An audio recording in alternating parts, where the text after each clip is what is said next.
So Disney Infinity turned 10 years old. Damn it, I feel old. The launch of this game felt like something special. It truly felt like it was gonna become the next big thing.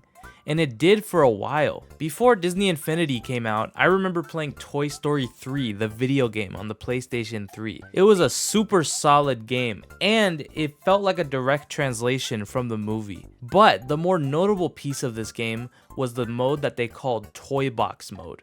You essentially got to build your own town and collect buildings and add to your town, and the more you played, the more things you unlocked that you could use. It was dope. Well, fast forward some years later and Disney Infinity launched, and I remember thinking to myself, this game style looks super familiar. The art style, the mechanics, the charm, everything was still there.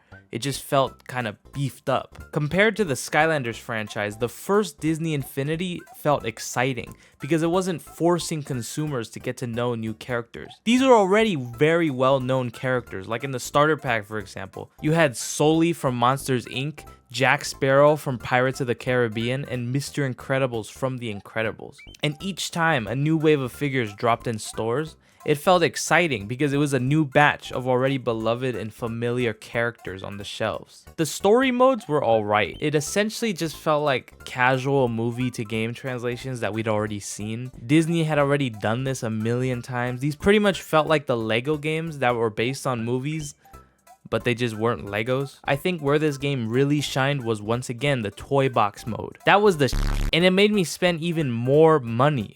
The toy box was a sandbox style game mode where you could essentially build whatever you could think of. You could also collect these power discs. They were sold in blind bags, and they unlocked even more abilities and more items for each of your characters. I remember getting Carl Fragranson Kane from the Up movie, and the way they implemented these discs was super awesome. The discs were the same shape as the base of the figures, so you could just stack discs beneath your character figure to apply the effects to them.